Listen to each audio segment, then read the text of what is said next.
मेरा नाम नैना है। जब मेरी आंखें खुली तो मैंने खुद को अस्पताल के बेड पर पाया। मुझे शरीर में कमजोरी महसूस हो रही थी, इसीलिए मैंने फिर से आंखें मूंद ली। जब मैंने अपने दिमाग पर जोर डाला तो याद आया कि मैंने तो नींद की गोलियां खाकर अपनी जीवन लीला समाप्त करने की कोशिश की थी, लेकिन मैं बच कैसे गई। तभी किसी के पदचाप से मेरी तंद्रा भंग हुई। सामने डॉक्टर रंजना खड़ी थी। अब कैसी हो तुम? वे मेरा चेकअप करते हुए मुझसे पूछ बैठी। ठीक हूँ डॉक्टर, मैं धीमे स्वर में बोली। फिर डॉक्टर रंजना सामने खड़ी नर्स को कुछ हिदायतें देकर चली गई, लेकिन मैं ना चाहते हुए भी अतीत के सागर में गोते खाने लगी और मोहन को याद करके फूट फूट कर रो पड़ी। मैं फिर से यादों के मकड़ जाल में उलझ कर रह गई। फिर मुझे अपने कॉलेज के मस्ती भरे दिन याद आने लगे, जब मैं और मेरे दो दोस्त मोहन और कमल कॉलेज में मस्ती करते थे। मोहन मध्यम वर्गीय परिवार का सुंदर नौजवान था और कमल रईस परिवार का गोल मटोल युवक था। मुझसे शादी करोगी तो मुनाफे में रहोगी, कमल मुझे अक्सर छेड़ते हुए कहता। मैं गोलू हूँ तो क्या हुआ, पर देख लेना, जिस दिन तूने इस रिश्ते के लिए हामी भर दी उस दिन से मेरी डाइटिंग चालू हो जाएगी। तेरा ये मुंह और मसूर की दाल। मैं कमल का मजाक उड़ाते हुए कहती। मैं अर्धांगिनी बनूंगी तो सिर्फ मोहन की, क्योंकि मेरे मन में उसी की तस्वीर बसी हुई है। फिर मजाक मजाक में सभी जोर से हंस देते। पर कॉलेज खत्म होने के बाद मैं और मोहन अपने रिश्ते को लेकर काफ़ी संजीदा हो उठे। लेकिन शादी से पहले ज़रूरी था कि मोहन अपने पैरों पर खड़ा हो जाए, ताकि वो मेरा हाथ मांग सके। वैसे मोहन आगे बढ़ने के लिए हाथ पांव तो मार रहा था, पर उसे सफलता नहीं मिल रही थी। सरकारी जॉब पाने के लिए प्रतियोगी परीक्षाओं की तैयारी करना बहुत ज़रूरी था। अब तीन बहनों के इकलौते भाई के पास इतनी जमा पूंजी तो थी नहीं कि वह प्रतियोगी परीक्षाओं के लिए अच्छी कोचिंग ले पाता। वैसे उसके पापा अपने स्तर पर उसकी मदद को तो तत्पर रहते थे, पर बढ़ती महंगाई ने उनके हाथ बांध रखे थे। तब ऐसे में मैंने ही मोहन की मदद का बीड़ा उठा लिया। वैसे तो मैं भी आगे पढ़ना चाहती थी और आगे बढ़ना भी चाहती थी, पर मोहन की मदद के बाद इतना नहीं बच पाता था कि मैं खुद भी प्रतियोगी परीक्षाओं की तैयारी कर सकती। फिर मैंने खुद से समझौता कर लिया और अपना कैरियर दांव पर लगाते हुए मोहन की सहायता करना अपना लक्ष्य बना लिया। तुमसे यूं हर वक्त पैसे लेना अखरता है मुझे, पर क्या करूं, विवश हूं। मोहन अक्सर मुझसे भरे मन से कहता, तुम में और मुझ में कोई फर्क है क्या? फिर मैं उसके गले में बांह डालती हुई कहती, जब अपना सारा जीवन ही तुम्हारे नाम कर दिया है तो अपने और पराये का फर्क बचा ही कहाँ है। फिर धीरे धीरे समय का पहिया घूमा। इधर संघर्षरत मोहन को सफलता मिली तो उधर कमल अपने पापा के बिजनेस में सेटल हो गया। जब मोहन को पुणे की एक जानी मानी कंपनी में जॉब मिली तब सबसे ज़्यादा खुश मैं ही थी। मैंने इस दिन के लिए ना जाने कितने पापड़ बेले थे। मैंने ना सिर्फ आर्थिक रूप से बल्कि हर तरह से मोहन की मदद की थी। जब मोहन पढ़ता तो मैं सारी रात जाग जाग कर उसका हौसला बढ़ाती। मैं हमेशा अपने मोहन की सफलता की कामना करती थी। इसीलिए मुझे जैसे ही पता चला कि मोहन की जॉब लग गई है तो मैं बहुत खुश हो गई। आज मोहन को सामने देख खुशी के अतिरेक में मानो मेरे तो होंठ ही सिल गए थे और निरंतर आंखों से आंसू बह रहे थे। पगली, अब तो तेरे खुश होने का समय है, मोहन शरारती अंदाज में बोला तो मैं शर्म से पानी पानी हो गई। तब मैंने आत्मसमर्पण सा कर दिया था। मैंने अपना सिर उसके कंधे से टिका दिया। जिस दिन मोहन पुणे के लिए गया उस दिन भी कमोबेश मेरी यही स्थिति थी। अपनी मम्मी से कहकर उसने मोहन के लिए नमकीन, अचार, हलवा और ना जाने क्या क्या पैक करवा डाला। अरे कम से कम यह तो बता कि इतना सब किसके लिए पैक करवा रही है? उसकी माँ सामान पैक करते हुए लगातार उससे पूछती रही, पर वो जवाब में सिर्फ मंद मंद मुस्काती रही। मोहन, ये सब सिर्फ तुम्हारे लिए है, अगर दोस्तों में बांटा तो मुझसे बुरा कोई नहीं होगा। नैना खाने के सामान से भरा बैग उसे थमाते हुए बोली थी। जाने मन, तुम फिक्र ना करो, यह बंदा ही सिर्फ इस सामान को खाएगा। फिर मोहन ने वो बैग मुझसे लेकर अपने सामान के साथ रख लिया था। मम्मी पापा से मिलने कब आओगे? लाख चाहते हुए भी मैं अपनी अधीरता उससे छिपा नहीं पाई थी। पगली, पहले वहाँ जाकर सेटल तो हो जाने दो, बस फिर तुरंत आकर तुझे तेरे परिवार से मांग लूँगा।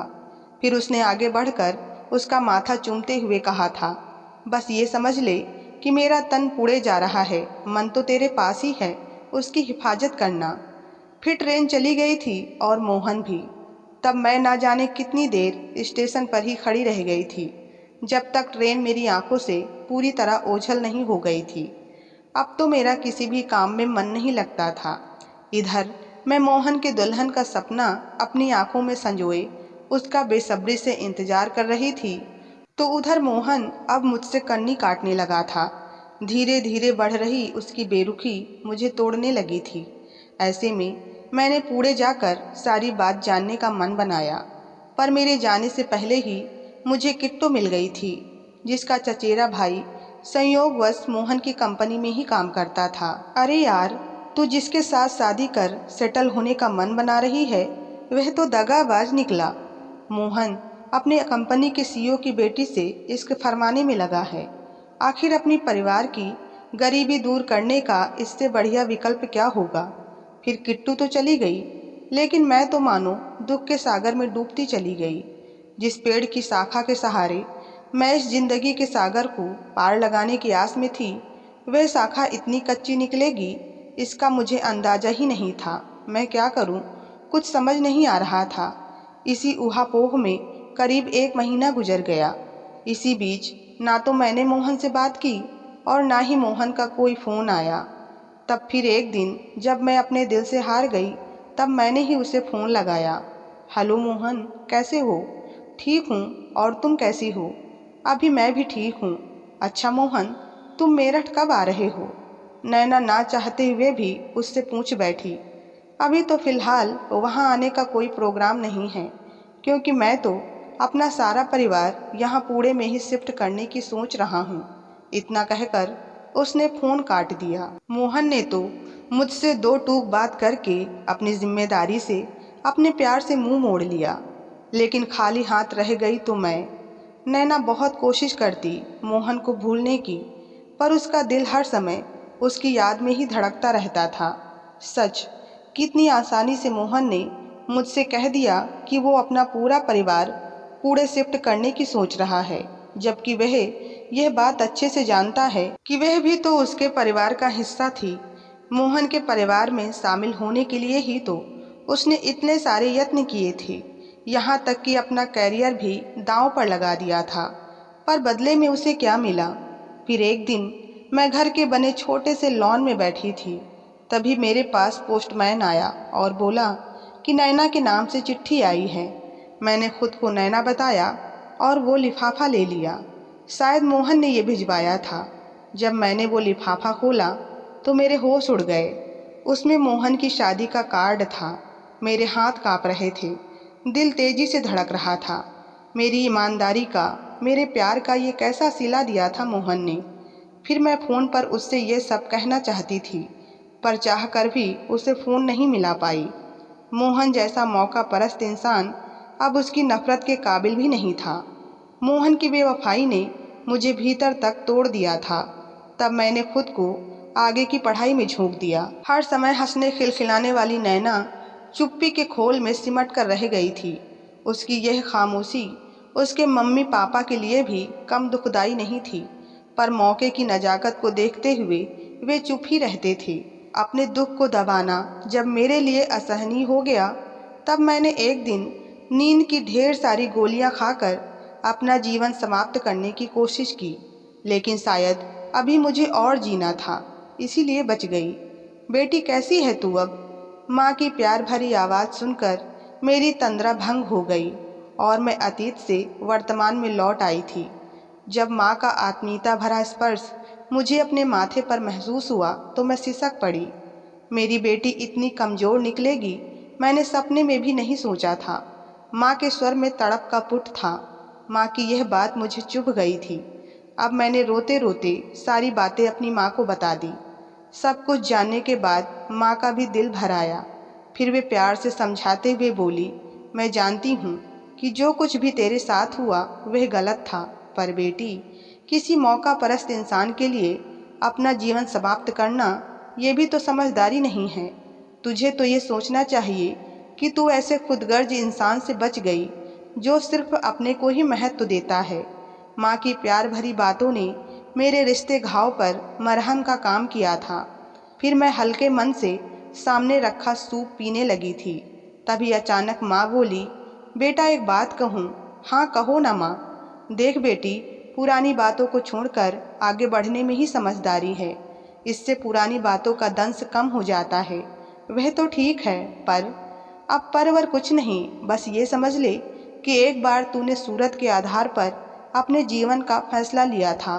अब तू सीरत को आधार मानकर आगे बढ़ जा। लेकिन आप कहना क्या चाह रही हैं? मैं समझी नहीं।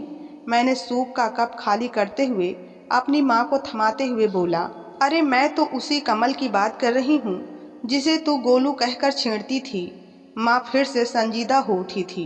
पता है, जब मैंने तुझे बेहोश देखा तब मैं समझ नहीं पाई थी कि क्या करूँ। पहले तेरे पापा को फ़ोन लगाया, लेकिन उनका फ़ोन स्विच ऑफ आ रहा था। तब मैंने परेशान होकर तेरे एक दो दोस्तों को फ़ोन लगाया। वे सभी पुलिस केस के डर से कन्नी काट गए। फिर मैंने गोलू को फ़ोन लगाया। मेरे फ़ोन करते ही वह तुरंत मेरे पास पहुंच गया। उसने उस समय ना सिर्फ तुझे संभाला बल्कि मुझे भी हिम्मत दी थी। अब बता, जो इंसान तेरी बेरुखी के बावजूद सिर्फ इंसानियत के नाते तेरी मदद को आगे आया, वो इंसान तारीफ के काबिल है या नहीं?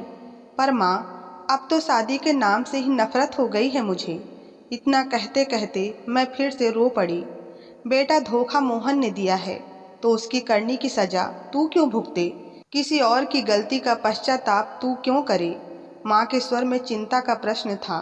फिर मैंने तुरंत हाँ में सिर हिला दिया। उसकी हाँ मिलते ही गोलू और उसकी माँ अस्पताल जा पहुँचे। देख लेना बेटा, मैं दुनिया की हर खुशी दूंगी तुझे, बस तू जल्दी से ठीक हो जा। तुझे ही अपने कमरे का सारा डेकोरेशन करना होगा। गोलू की माँ मेरा माथा चूमते हुए बोली। फिर वह और उसकी माँ कमरे से बाहर चली गई। उनके जाने के बाद गोलू कमल मुझसे मिलने आया।